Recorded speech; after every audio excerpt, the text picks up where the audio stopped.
Tengo la suerte de que no se me identifique por un personaje, por haber hecho mucho. Y algunos se recuerdan más que otros. El personaje argentino que yo hice en Darse Cuenta, que era ese médico que atendía a un joven moribundo que había sufrido un accidente, no se parece en nada al personaje de Esperando la Carroza, pero ambos son nítidamente argentinos. Pues yo creo que Esperando la Carroza es al cine lo que Cambalache es al tango. Esa fue mi aspiración, ser un actor argentino. Cuanto menos voy a hacer un recuerdo entre mis compatriotas, ¿no?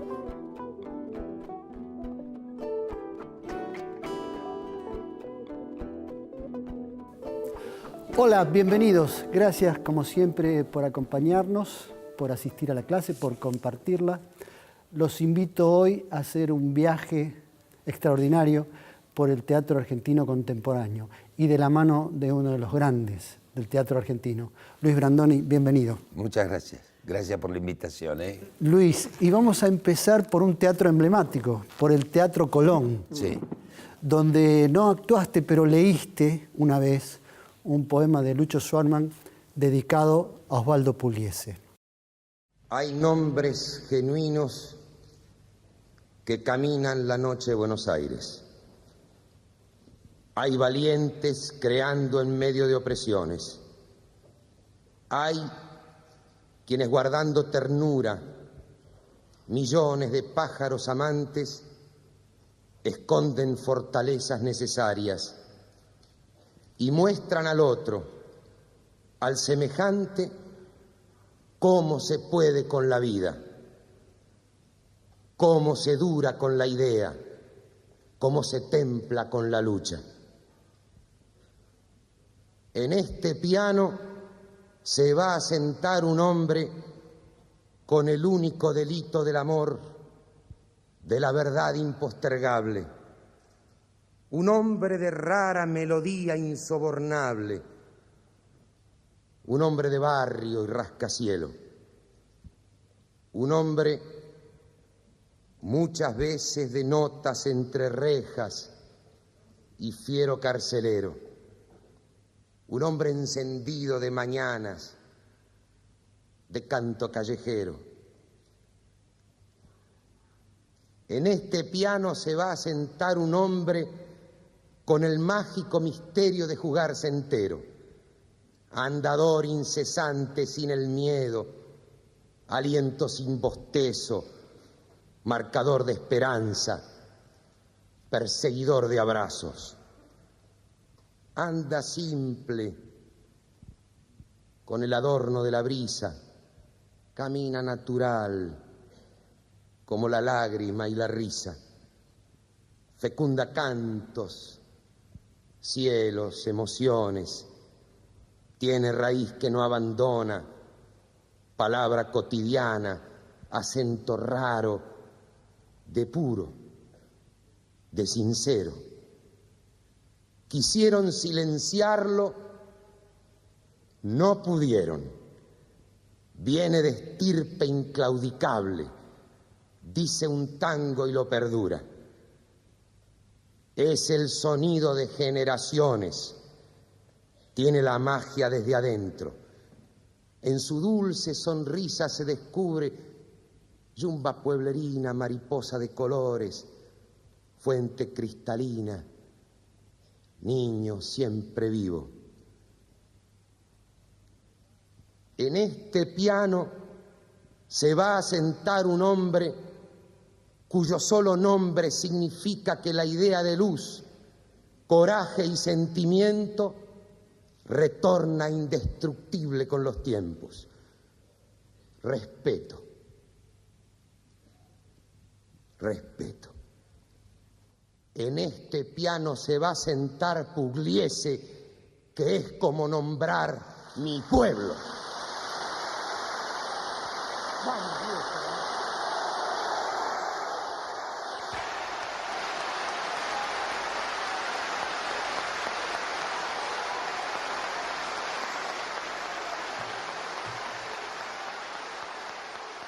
Ese poema es tan emocionante, en un Teatro Colón colmado, tenías que leer eso, además dedicado a tu admirado Osvaldo Pugliese, y me pregunto, ¿cómo hace un actor para contener semejante emoción?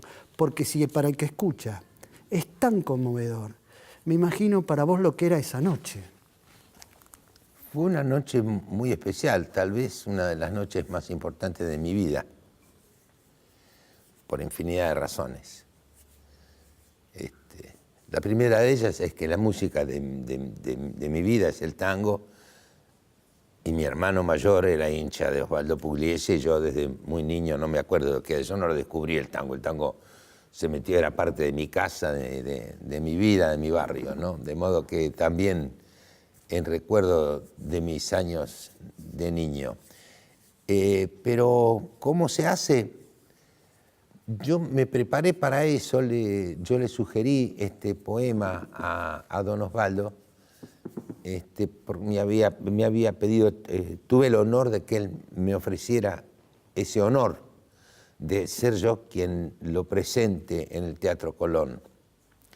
Y por supuesto él lo conocía, Lucho Schwarzman, y yo le ofrecí esto que venía más a la oportunidad, digamos. Bueno, lo estudié, por supuesto, no me atreví a memorizarlo, porque eso sí, no me daba el cuero para memorizarlo y para leerlo delante de casi 4.000 espectadores, ¿no? Y por supuesto que la emoción me embargaba, pero más la responsabilidad profesional. Yo tenía clara noción de que eso iba a quedar en el recuerdo. Ese homenaje a ese prócer de la cultura nacional iba a quedar en el recuerdo. Y yo de colado en una de esas figuraba también. Pero era esa noche, que fue la segunda noche en realidad, porque la primera noche, el 15 de diciembre del 85, no se pudo hacer el recital porque hubo una huelga de técnicos del Teatro Colón. Un hecho imperdonable, que después podemos ilustrar. Pero la responsabilidad de eso pudo hacer que yo dominara mi propia emoción para ofrecérsela al público, porque el público no tiene por qué saber que yo estoy emocionado. Mi obligación es homenajear a un hombre y, si es posible, emocionar al público. Y en este caso, en semejante circunstancia, hay que sumar otro detalle más, que es el pavor, el miedo de estar en ese escenario viendo, porque además, para colmo de mis nervios, para tener imágenes del público, las luces de la sala estaban al 50%, pero encendidas, de modo que se veía ese enorme edificio de 7 pisos, que es el Colón, un edificio como hueco, digamos. Provocaba una tensión muy grande. Así que esos factores, la responsabilidad, qué significaba eso en esa noche, qué significó para mí y para más de 4.000 espectadores que estaban ahí, que vivimos todos una noche inolvidable, hace que uno se sobreponga a la emoción de uno para entregársela a los demás y el homenaje. Tengo entendido que te cruzaste con Héctor Larrea, que era el conductor. Era el maestro de ceremonias. El maestro de ceremonias. Claro. Y compartieron el susto. Sí, pero nos encontramos detrás de la cámara acústica que ponen en el Teatro Colón cuando se trata de una formación orquestal. Y ahí me lo encontré a Héctor Larrea y le dije, mira, tengo un susto. Me dice, no sabés yo. Y lo miré y verdaderamente estaba pálido Héctor, porque además él no tenía un libro, un libreto, un poema escrito como tenía yo, él lo tenía que improvisar encima. Lo hizo maravillosamente bien, como siempre, como no podía ser de otra manera, porque él fue un gran admirador, es un gran admirador de Osvaldo Pugliese. Ahora seguimos con lo actoral, pero ¿qué sentido tenía en ese momento, qué sentido simbólico tenía Pugliese en el Colón? Digo, sobre todo para los espectadores jóvenes que no recuerdan la historia de cómo de qué pasaba, por qué Pugliese en el Colón tenía algo particular. El asunto es así. Yo me enteré desde muy pibe, porque mi hermano era hincha de la orquesta. En aquel momento las orquestas tenían hinchadas que lo seguían a todas las milongas, a todos los barrios, donde fuere. Y me contaba eso, que le gritaban al Colón, al Colón, al Colón, porque era como gritarle a la cúspide de la música, ¿no? Muchos años después, Osvaldo me confesó que quien primero le dijo que iba a tocar el Colón era la mamá. Dijo, vos un día vas a tocar el Colón. Y no pudo tocar en el Colón hasta que cumplió 80 años. Yo en ese momento era asesor ad honorem del presidente Alfonsín y unos días antes lo vi en su despacho y le dije, mire, va a cumplir 80 años Osvaldo Pugliese, ¿qué le parece si usted lo recibe? Pero dice, por supuesto, pero cómo no, dígale que sí, con esa afabilidad que solía tener. Le digo, mire, es un prócer este hombre, me parece que sí, pero desde luego que sí, bueno, métale. Así fue que llegó el día en que cumplía 80 años, lo fui a buscar a la puerta de Balcarce 50, vino con Lidia, con su mujer, y empezamos a caminar hasta el primer piso, al despacho del presidente, y en un momento determinado lo escucho decir, es la primera vez en mi vida que veo un presidente de la República.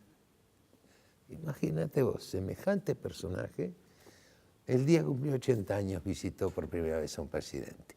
Bueno, tuvimos una reunión muy amable, muy cariñosa, muy afectuosa. Compartieron esa reunión Carlos Gorostiza, que entonces era el secretario de Cultura, Cecilio Madanes, que era el director del Teatro Colón. Y ahí fue que tomó forma por primera vez la decisión de que Osvaldo finalmente iba a llegar al Teatro Colón. Y hay una historia también muy corta que se puede contar en relación a que los años de persecución a Pugliese. Por supuesto. Los años en que estaba encarcelado. Claro, porque por eso tenía esa especie de mística esa orquesta. La orquesta, no la orquesta, él fue muy perseguido políticamente, estuvo preso varias veces, estuvo durante largos periodos prohibido en la ciudad de Buenos Aires. Durante el gobierno de Livingston y de Lanusse, creo que estuvo prohibido en la ciudad de Buenos Aires. Es decir, que lo que podían hacer era andar por los trenes, en ómnibus, por las giras, quienes se animaban a contratar a la orquesta, que era una cooperativa, dicho sea de paso. De modo que fue una lucha, fue un hombre muy luchador, muy consecuente. Cuando él estaba preso se dejaba un clavel. Claro, el asunto era así, en los escenarios de los clubes en general, entraba la orquesta, se sentaban los músicos, entraba finalmente Osvaldo Ruggero, que era el primer bandoneón de la orquesta, una especie de nave insignia de esa orquesta, levantaba la tapa del piano, ponía un clavel rojo el piano, se sentaba y arrancaban con la yumba y se venía el globo, como te podrás imaginar. Y después, por supuesto, la orquesta no podía tocar sin pianista, entre otros Osvaldito Mansi fue pianista de la orquesta de Pugliese, que tocaba a la manera de Osvaldo, ¿no? Claro. Porque la orquesta tenía que seguir trabajando. Y por último, para cerrar el episodio de la historia de Pugliese en el Colón, el momento previo cuando los trabajadores del Colón hacen un paro y justo a Pugliese, que iba a tocar en el Colón, hay que demorarlo porque el Colón no funcionaba. Fue un episodio penoso, del cual fui testigo porque yo estaba vestido de smoking como corresponde para una ceremonia semejante, y nos enteramos que porque yo no sé quién organizó la venta, pero eran unos amigos de la orquesta, vino gente de Brasil, de Chile, de Uruguay, de Paraguay, de todo el interior del país que reservó sus entradas, gente que había viajado mucho y faltando poco para empezar, nos enteramos de que había habido un paro. Yo quiero recordarle a los amigos, sobre todo a los jóvenes, que eso fue en el año 85, es decir, fue antes de la modificación de la Constitución del año 94.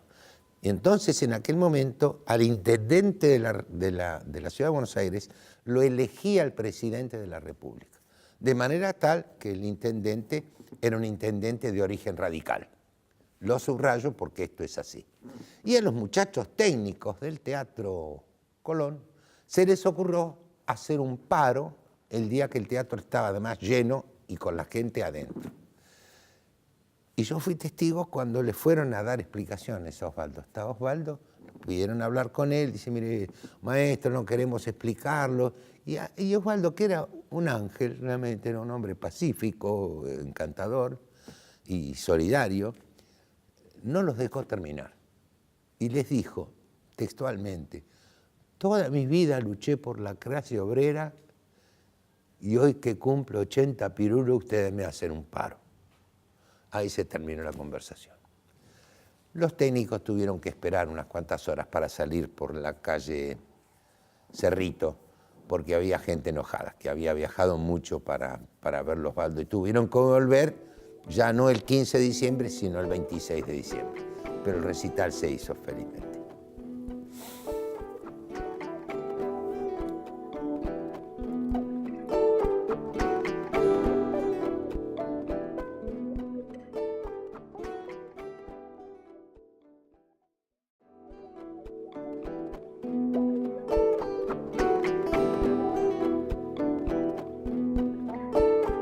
Luis, volviendo ahora al tema del actor y la emoción, ¿se recurre a técnicas en esos casos para contener la emoción? ¿Cuáles son esas técnicas?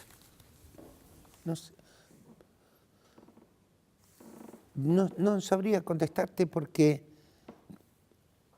puede haber distintas formas que son muy personales, muy íntimas, para provocarnos la emoción, si es necesario para el relato de lo que estamos haciendo.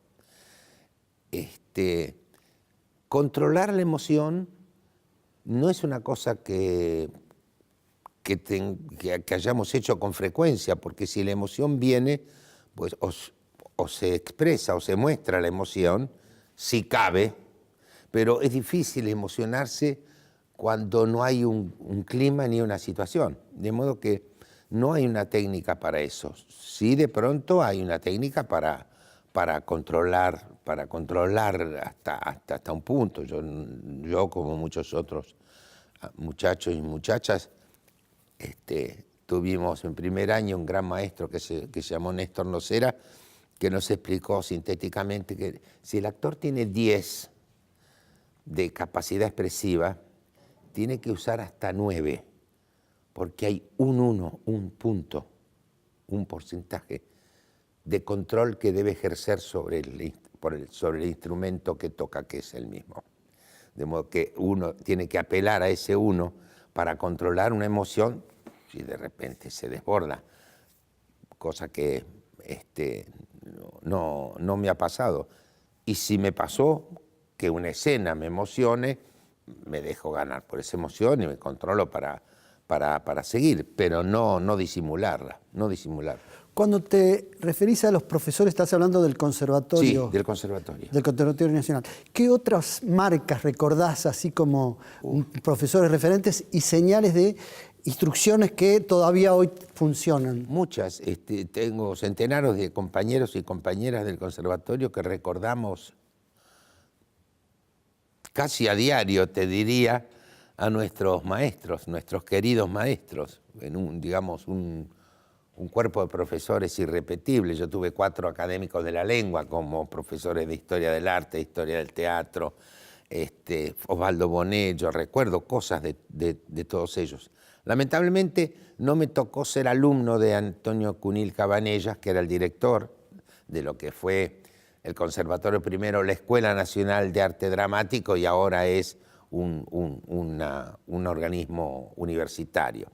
Pero le quedó el nombre de él, a pesar después de tantos años que no se llama conservatorio, sus alumnos siguen llamándolo conservatorio, felizmente. Pareciera ser que eso es como un sello.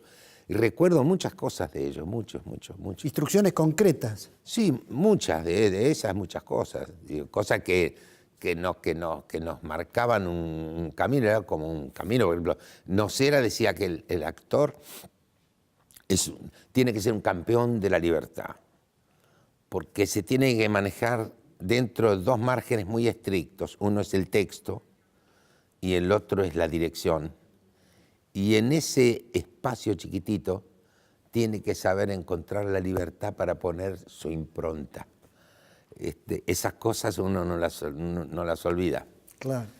¿Y quiénes eran tus referentes cuando estudiabas, los actores que admirabas? Mira, bueno, yo de pibe veía a los actores, en general fueron los actores argentinos, muchos de ellos. Pero cuando entramos al conservatorio se nos dio una situación, nos avivamos al poco tiempo de estar ahí. Por aquel entonces había un teatro independiente muy fuerte, estoy hablando de los años 50 y 60, yo entré en el 58. Había organizaciones teatrales importantes como Fray Mocho, como Nuevo Teatro, como el Teatro La Máscara, el Instituto de Arte Moderno, eran teatros que además tenían sus propias salas. Había un movimiento importante y de autores, el caso de Dragún, de Agustín Cusani, de tantos otros que eran autores importantes. Y después estaba el teatro comercial, el teatro de la calle Corrientes, los grandes teatros. Y los del conservatorio estábamos en una situación muy difícil, porque la gente de teatro independiente, que tenía su formación y sus pautas éticas, nos veían a nosotros como pichones de mercenarios, digamos, tipos que queríamos vivir de nuestro trabajo.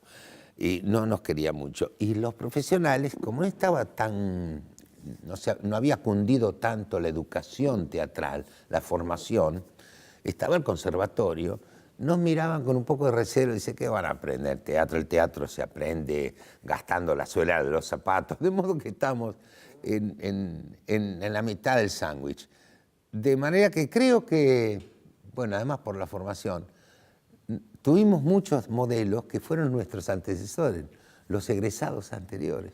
Algunos actores importantísimos de este país, como fue Alfredo Alcón, como fue Fernando Labat, como fue María Rosa Gallo, como fue Ernesto Bianco.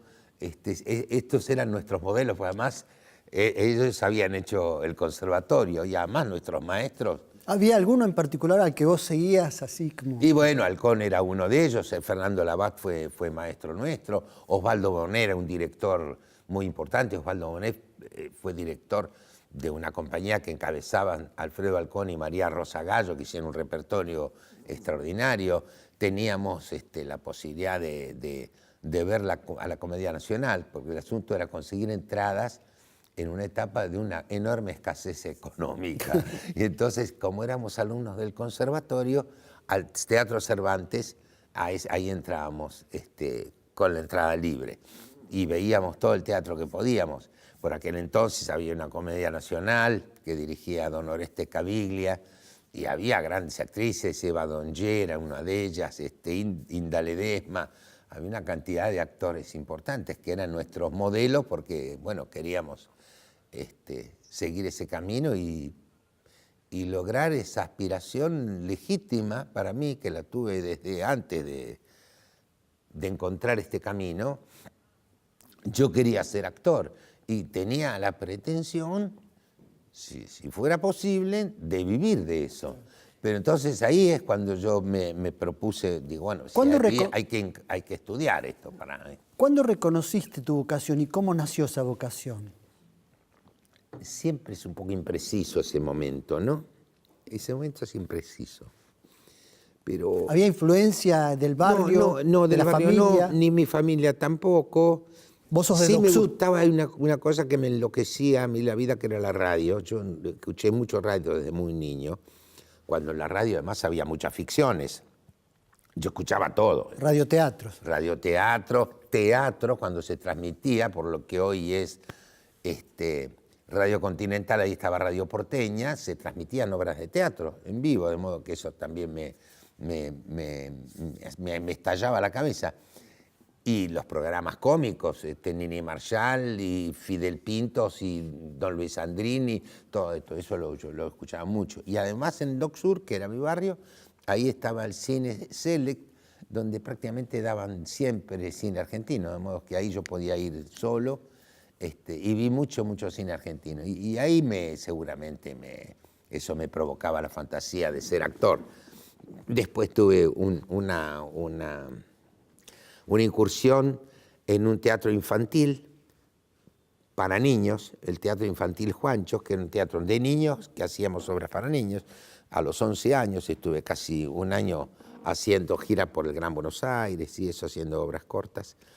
Y después ninguna otra cosa más. Después mi vocación, ya estaba terminando el secundario, me fui a dar una vuelta por algunas facultades a ver si alguna me hacía así y no me hizo ninguna así. Y tuve la suerte de que un compañero mío del 5º año del Colegio Roca me dijo, yo estoy estudiando trompeta en un lugar que se llama música y me parece que ahí enseñan a ser actor. Digo, ¿dónde es? Dice, y me da la dirección, Callao y Las Heras. Era el Conservatorio Nacional de Música y Arte Escénico. Y ahí me apunté, unos meses después terminé el secundario, di el examen de ingreso y hasta el día de hoy. Volviendo a hacer un toque con el tango, alguna vez, creo que hemos hablado antes, me hacías referencia a que vos como actor querías conseguir algo parecido a lo que era la expresión musical del tango, lo que hacía Troilo con el bandoneón, por ejemplo, ¿no? Sí. ¿Cómo lograr y dónde están los puntos de contactos? ¿En eso, en la respiración? Es difícil de explicarlo porque yo no sé nada de música, Carlos, nada. Pero yo conozco el tango, lo escucho mucho y las diferentes... Yo nunca supe cómo yo aprendí a identificar las orquestas por 7 u 8 compases, pero tenían un sonido cada una. Bueno, hay unas que me gustan más que otras. La de Pichuco es una orquesta extraordinaria. La de Di Sarli, por ejemplo, tenía una cadencia, una elegancia, una cosa al mismo tiempo con una base de tanguera ineludible. Y se me ocurre a veces, por algunas expresiones, por alguna frase, por alguna escena, robar, en este sentido, no está penado por el Código Penal, robar estas cosas, es legítimo. Algunos de mis mayores me decían, vos afaname, Osvaldo Miranda, si podés afanar, afaname. Y yo entresaqué, trasladaba, digamos, extrapolaba esa finura de Pichuco, por ejemplo. Pichuco hace el famoso solo de bandoneón de Adiós Nonino, prácticamente sin darle respiro al bandoneón, en una continuidad sutilísima, delicada, refinada, entrañable. Y eso trato de trasladarlo a mi oficio oral. No me resulta fácil explicarlo, pero digamos, o la fuerza que tenía la orquesta de Pugliese, por ejemplo, esa fuerza arrolladora, esa sensualidad brutal que tenía. Trato de extrapolarlo a mi manera de decir, porque fundamentalmente el trabajo nuestro es oral. Y a propósito del oral, si te referís a los cantores, sí. ¿Viste que hay cantores de los que se dice que tiene una lágrima en la garganta? Sí. ¿Hay algo de eso también en tu condición de actor? Sí, yo he admirado a muchos cantores extraordinarios, claro. Sí, por ejemplo, la porteñidad de Raúl Verón, una cosa que es extraordinaria, no sé cómo se explica. Esa voz porteña que tenía Verón, la manera de decir de Edmundo Rivero, después las voces eximias, como la de Alberto Marino, por ejemplo, que tiene una voz extraordinaria, y hay algunos que tienen una lágrima. Hay un cantor extraordinario, me gusta mucho, que es Enrique Campos, que tiene un fraseo y un modo de matizar lo que dice, que es admirable, ¿no? Y hay grandes cantadores que tienen esa emoción intrínseca en el decir, ¿no? En alguna medida también, cuando hablaba de los barrios, por ejemplo, en Tres Esquinas, Ángel Vargas tiene una cosa nostálgica que era extraordinaria. Pintaba un barrio Ángel Vargas, ¿no? Y eso hace también el actor, de alguna manera, ¿no? Claro.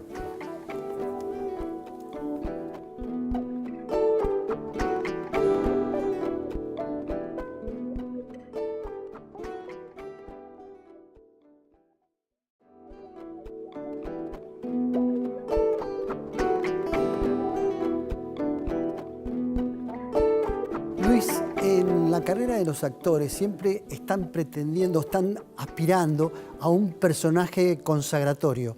Y en tu carrera hay como 15 personajes que alcanzaron una popularidad extraordinaria.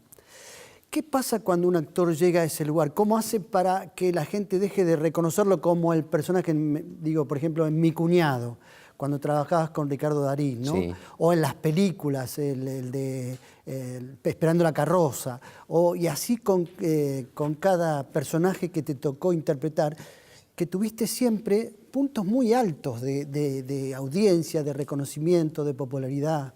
Sí. ¿Cómo se hace para mantener, salir de un personaje y entrar en el otro, cuando la gente quiere en general reconocerte en uno, ¿no? Pero yo tuve una suerte muy grande en eso, Carlos, una suerte muy grande, porque primero no hice excesivamente mucho televisión, no hice demasiada televisión, no me puedo considerar un actor de la televisión, al contrario. Hice mucho teatro, en algún momento hice mucho cine, y si bien es cierto lo que vos decís, yo tuve la suerte de que el público no me identificara con un personaje, porque hice muchos personajes, y algunos de naturaleza muy distinta, ¿no?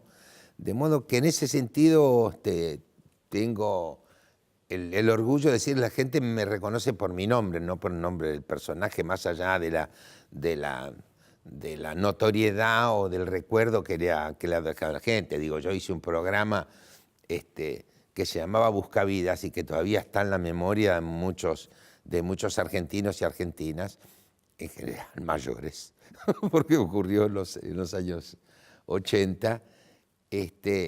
Pero tuve la suerte de hacer personajes muy diversos, digo, de hacer un personaje dramático como el de la Patagonia Rebelde, hacer Esperando la carroza, o hacer otro tipo de personajes, comedias como hemos hecho con Ricardo Darín, como hemos hecho con Guillermo Francella. Tengo la suerte de que no se me identifique por un personaje, por haber hecho mucho. Y algunos se recuerdan más que otros, claro. ¿Y qué te pasa cuando ahora, en muchos programas de televisión, a veces por broma, a veces por emblemático, a veces por recordar o por vincularlo con alguna situación social, aparece tu personaje de Esperando la carroza diciendo, estaban con 3 empanadas? Eso y está repetido. ¿Qué sensación te causa a vos? Es curioso. En un sentido tengo que decirte que me hace sentir orgulloso de estar en la memoria de la gente. Yo he leído mucho a Antonio Porquia, que escribía sus aforismos, ¿no? Y había uno que me gustaba mucho, que me gusta mucho, que decía, se vive con la esperanza de llegar a ser un recuerdo, ¿no? Eso es lo que me pasa a mí. En este sentido me siento muy halagado, porque cuanto menos voy a ser un recuerdo entre mis compatriotas, ¿no? Pero tengo mi visión de ese personaje, digamos. Tengo, por otra parte, no puedo evitar el saber que el personaje no es un modelo. La verdad que no es un modelo. Esa película no hay ningún modelo, ¿no?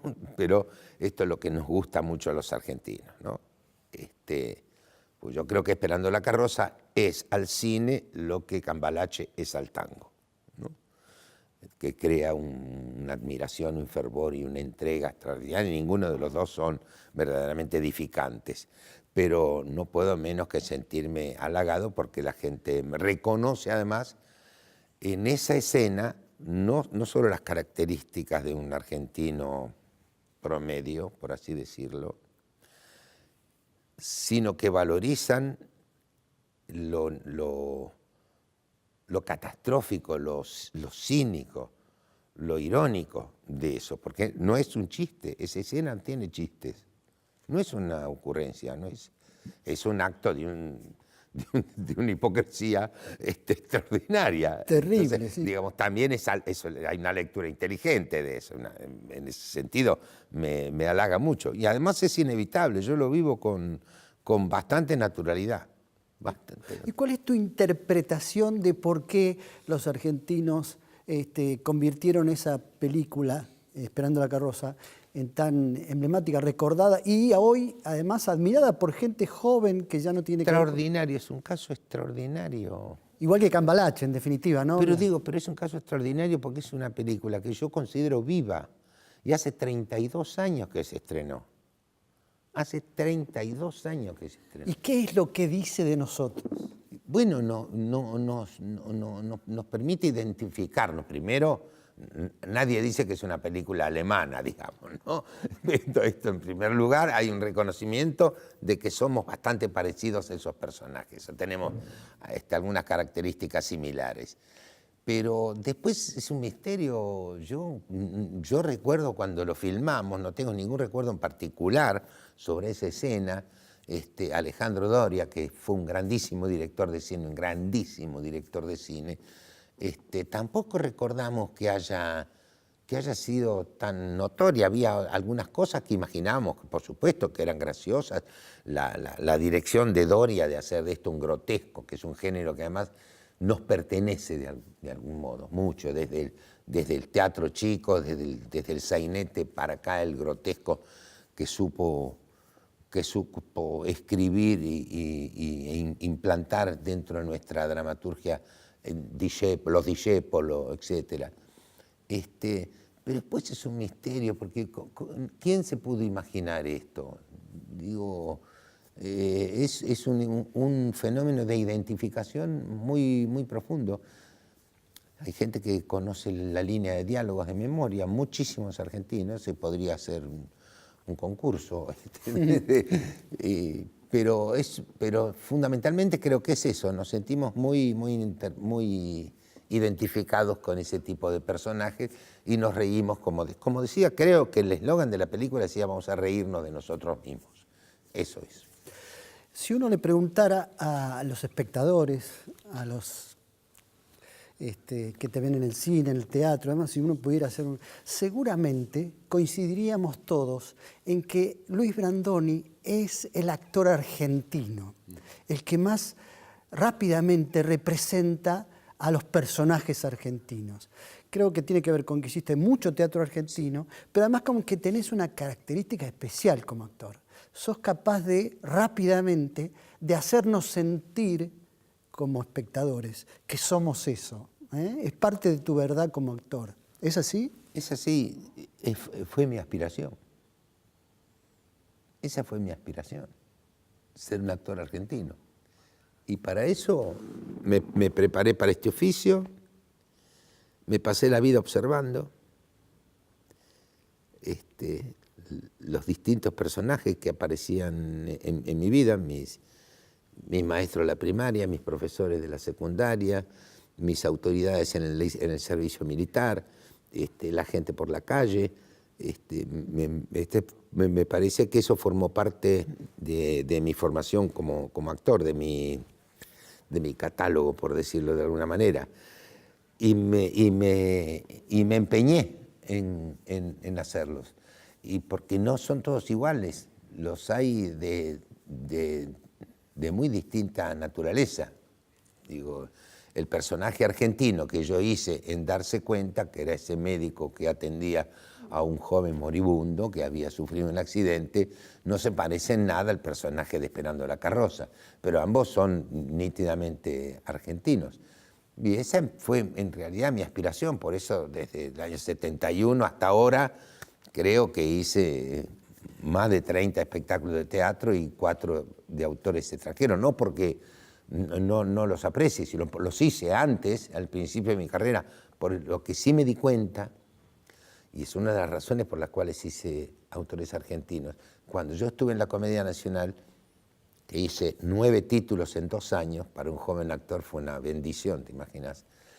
Yo empecé a percibir que la reacción del público frente a un texto traducido no era la misma que en un texto escrito en argentino. Y efectivamente no es lo mismo. Y he tenido el honor de hacer Shakespeare, de hacer Molière, traducido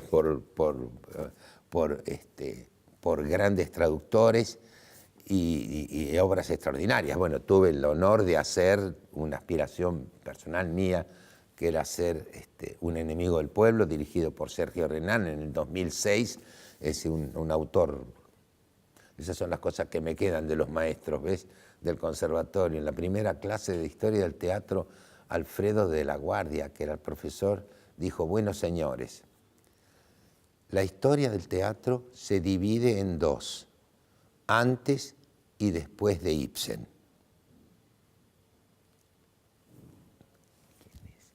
Empezamos a preguntar quién era Ibsen, porque no lo conocíamos. Digamos, esas cosas que te quedan marcadas, hice ese Ibsen. Pero mi aspiración era ser un actor argentino, porque como te dije de pibe, yo los veía, los actores argentinos. Me gustaba Mario Fortuna, me gustaba Francisco Petrone, me gustaba Jorge Salcedo, me gustaba Sandrini, desde luego. Y ellos representaban a los argentinos. Y esto es lo que quise hacer. Y en una de esas me mandó a hacer una tarjeta con mi nombre y apellido, y abajo, actor nacional.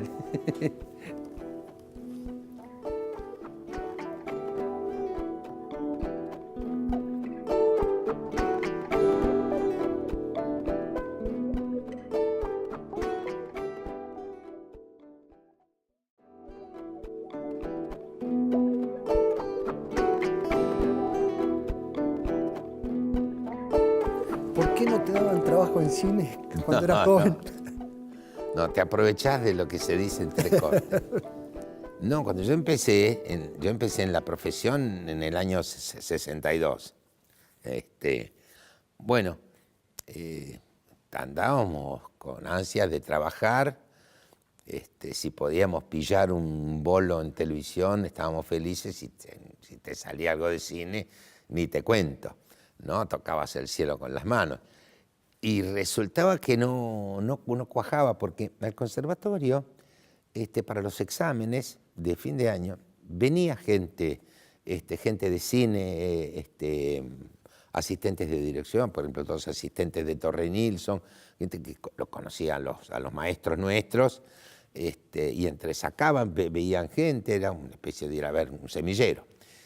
Y en alguna oportunidad me ofrecieron la posibilidad de hacer un papel en tal lado, en tal otro, y en general era rechazado porque se trataba de porteños, y yo era rubio, que tenía ojos claros, y me decía: no da porteño, no da porteño. Sí.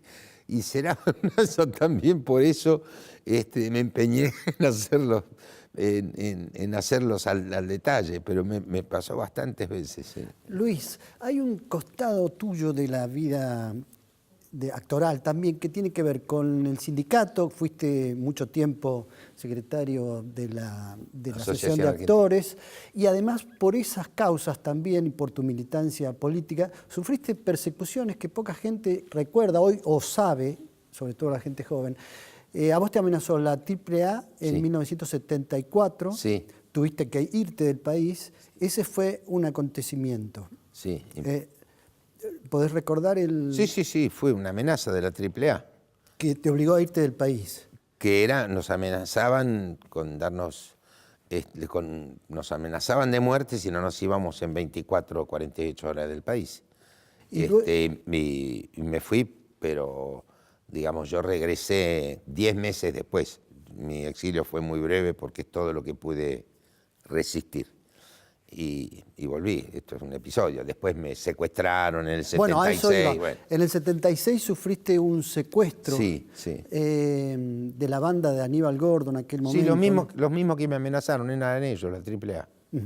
Pero además ahí fue más delicada la situación, porque sí. Estuviste toda una tarde. Sí, estuve unas 5 o 6 horas, y con la que era mi mujer, con Marta Bianchi en ese momento, una situación muy, muy complicada. de la cual yo, en realidad, no me gusta hablar, muy complicada, pero cuando sale este tema no voy a omitir la posibilidad de decir que nosotros salvamos la vida gracias a los buenos oficios de Emilio Alfaro, que se enteró enseguida que me habían chupado la AAA, y esos buenos oficios hizo que él llamara a un amigo suyo que nos salvó la vida, que se llamó el general Arturo Corbetta, un hombre ejemplar. Arturo Corbetta. Luis, hacía referencia a estos episodios porque desde entonces, ahora, apareció como en los últimos años la militancia política o la toma de posiciones partidarias de los actores y demás, como si fuera una novedad, y en realidad fue siempre que los actores tenían posiciones políticas. Sí, casi siempre tenían posiciones políticas. Lo que no era frecuente es que la manifestaran en público, porque había como una consigna tácita de que los actores, los artistas y los deportistas se debían al público. Más vale que no dijeran nada. Seguramente porque algún gobierno habrá tenido miedo que algunos se manifestaran de otro modo que no fuera el del gobierno de turno, pero no era tan frecuente. Eso yo creo que fue una insistencia, porque yo he conocido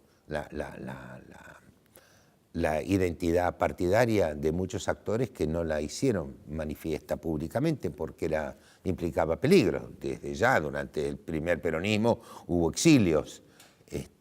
Pero después esto se fue modificando, porque muchos de nosotros empezamos a decir, sobre todo en democracia, se empezó a decir, ¿por qué no lo voy a decir? Yo me arrogué el derecho de decirlo porque soy un ciudadano y tengo la obligación de ser un buen ciudadano y tengo el derecho de manifestar mi pertenencia partidaria, si es que la tengo, y de respetar la democracia.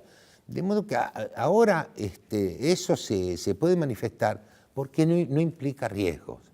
Antes era riesgoso. Durante los tantísimos gobiernos de facto que tuvimos o no democráticos, implicaba un riesgo. Ya ahora creo que no hay riesgo en ese sentido y todo el mundo tiene derecho a manifestarlo. Pero tengo una duda en particular con eso, Sí. que es cuando un actor o un deportista también, cuando son seguidos por mucho público, admirados por mucho público, son famosos entre Sí.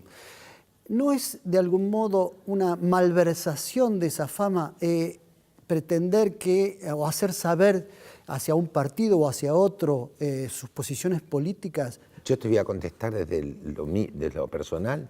Yo nunca contrabandié política.